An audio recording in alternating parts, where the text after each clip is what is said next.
damos la palabra a nuestro compañero y enviado especial de RPP al Valle del Colca, Pablo Rojas, quien tiene información respecto a la búsqueda que se está realizando en esa región de Arequipa de una turista, de una joven belga que ha desaparecido ahí. Pablo, adelante, por favor, cuéntanos qué cosa es lo que sabemos en el momento sobre lo que ha pasado con esa joven belga. ¿Qué tal, Fernando? Buenas noches. En directo. A esta hora de la noche, los padres de la joven turista belga, Natasha Combruch, han ingresado al hotel Estancia. Se hospedó su hija el último 23 de enero, día donde perdió contacto con sus familiares. Según la dueña del hotel ubicado en el distrito de Cabanaconde, la joven dejó su mochila antes de iniciar su recorrido al oasis de Sangalle, donde se habría perdido por una de las rutas para llegar a la parte más baja del cañón del Colca. La policía informó que dentro de esta mochila había prendas de vestir de la joven turista, por lo que también ha ingresado el perro Wally, un can entrenado para la búsqueda de personas. Ese animal ha ingresado al hotel para oler las pertenencias de la joven y que a partir de mañana se sume a las tareas de búsqueda para ubicar a la joven turista belga. Al hotel han ingresado, los padres, el hermano de la turista y el cónsul de Bélgica en nuestro país. La policía, junto a la Policía Nacional, han estado por cerca de 30 minutos. Ellos han conocido algunos detalles sobre el día que llegó al hotel esta joven turista y al día siguiente que salió con destino al oasis de Sangalle. Ellos ya se han retirado de estos espacios y en estos momentos es dirigido a la municipalidad de Cabanaconde, donde van a tener una reunión privada con el alcalde del distrito, la Policía Nacional y también los guías de turismo que están realizando la búsqueda de esta joven desde el sábado en la que se reportó su desaparición, don Fernando. Esta es la información que traemos desde el distrito de Cabanaconde, en el Valle del Colca, donde estamos siguiendo el paso sobre la búsqueda de la joven turista belga desaparecida en el Valle del Colca. Muchas gracias. Directo, RPP Norte. Muchas gracias, Pablo Rojas, por esa información. Nos apena naturalmente tremendamente que una joven se halle en este momento en calidad de desaparecida. Es un terreno difícil, es un terreno en el que es fácil perderse por una parte y también sufrir accidentes, como recordamos algunos otros que se han producido en años pasados. Mantendremos naturalmente nuestra información sobre esto, pero nos vamos ahora por lo pronto a Lambayeque y ahí tomamos contacto con el doctor Rodolfo Cruz, jefe del Cuerpo Médico del Hospital Regional de Lambayeque. Doctor Cruz, muy buenas noches y bienvenido una vez más a RPP. Muy buenas noches, gracias a Dios ante todo, gracias a ustedes por la invitación. Y ya no soy el presidente del Cuerpo Médico. Ya no es el presidente. Hay otro colega en este cargo. De acuerdo, muy bien. O sea, ha vuelto a su, digamos, a su trinchera de base como médico del Hospital Regional.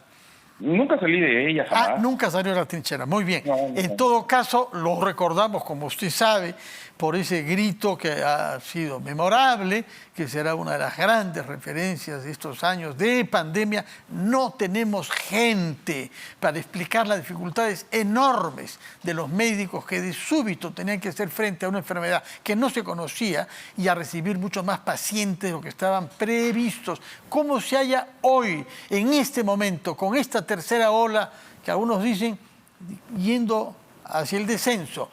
¿Cómo caracteriza la situación en Lambayeque, doctor Cruz? Bueno, le hablo de la situación en el hospital, que es el Hospital Regional Lambayeque, que es un hospital referencial del Ministerio de Salud. Absolutamente. ¿No? Y hablamos de eso. Pero es de alguna manera es una imagen de todo el departamento y de toda la región. Muy a Dios gracias, ha bajado la agresividad de las nuevas cepas, no son las mismas que las anteriores, pero siempre y en algún momento nos ha obligado a mantener todas las camas, tanto las camas UCI de los colegas de la unidad de cuidados intensivos como las camas de emergencia, que son camas tipo UCI, también un grupo de camas, permanentemente llenas un buen tiempo. ¿Que vamos a la baja? Sí, gracias a Dios. Yo creo que estamos yendo a la baja con paso lento, firme, pero seguro, ¿no es cierto? Ojalá, sí. ¿Se puede establecer por el contacto con los pacientes en qué circunstancias es que se contagia la gente? La verdad que nosotros en el hospital atendemos pacientes muy delicados. Los pacientes que llegan a nuestro hospital, que son pacientes, digamos, moderaditos o leves, son enviados a lo que se llama el Centro de Atención Temporal Carlos Augusto Salaverry, que es también MINSA, ¿no? O sea, depende de la región, mejor dicho, ¿no? Y los pacientes que vienen, pues muy delicados, la verdad que ya pues ese diálogo es un poco, no se da, ¿no es cierto? Porque son pacientes graves y ahí hay muy poco que hablar. Pero conversando con los familiares, que son los que generalmente nos dan la información, el familiar, el ser humano en general, le pone la puntería a algo y dice, ahí me contagié, ¿no? Entonces él le va a decir, no, sí, todo ha estado bien hasta, por ejemplo, hasta 5 o 6 días que salió al mercado y ahí se contagió. Pero es un poco difícil realmente llegar a determinar cuándo no se produjo el contagio. Lo que sí tengo que recalcar es que hay una gran diferencia entre los pacientes vacunados y los pacientes no vacunados, ¿no? Los pacientes vacunados permiten un abordamiento terapéutico que en la mayoría de los casos, Dios mediante, es exitoso, no siempre, pero es exitoso. Los no vacunados generalmente tienen una evolución bastante tórpida. No quiero decir que no salgan, gracias a Dios muchos también, pero las situaciones son bastante diferentes entre uno y otro grupo. En el caso de los fallecimientos, la mayor parte de los casos con los que ha tenido que ver, ¿se produce directamente por la infección causada por el coronavirus o más bien por comorbilidades? A ver, si hablamos, en primer lugar, hay pacientes en los cuales nunca vamos a saber si tuvieron o no una comorbilidad por ahí oculta, que de repente lo llevó a hacer la enfermedad grave y a fallecer. Si me pregunta usted a qué se debe el fallecimiento, no es que el virus produzca el fallecimiento como tal, pero el virus sí empieza produciendo una disfunción a nivel de pulmón, produce lo que se llama el síndrome de distrés respiratorio agudo, en este caso un síndrome de distrés respiratorio agudo por neumonía viral atípica del SARS-CoV-2, COVID-19. Esto, que daña el pulmón, obliga muchas veces a llevar al paciente a la ventilación mecánica, y ahí se desencadena toda una cascada de problemas, ¿no? Los efectos trombóticos del virus, que inclusive tienen los pacientes hacen falla renal, hacen sobreinfección hospitalaria agregada, y suele pasar muchas veces que ya transcurrieron 12, 14, 18, 20 días y nuestros pacientitos pues pasan a otra vida, pasan a mejor vida por otras causas a las cuales ya no la podemos etiquetar como coronavirus, pero el que encendió la mecha fue el coronavirus, eso nunca hay que olvidarlo. Claro que sí. Doctor, hay dudas y por eso es importante que nos lo aclare y nos lo repita usted que está en contacto, como nos ha dicho, en una trinchera de lucha. Desde el momento en que uno toma contacto con una persona que lo infecta, ¿durante cuántos días es contagioso uno? ¿Durante cuántos días? En el momento, mire, responderle eso de manera, con una retórica científica, sería pecar de repente hasta de vanidad. Porque en el momento actual ha bajado el periodo, bueno, no el tema de contagiosidad, en qué tiempo el virus o la persona tiene la capacidad de contagiar. En un primer momento se etiquetó 15 días, exactamente cuánto, muy difícil saberlo, pero ha bajado a 10 días el aislamiento. Inclusive ya hay centros de trabajo donde se habla de un aislamiento de 7 días.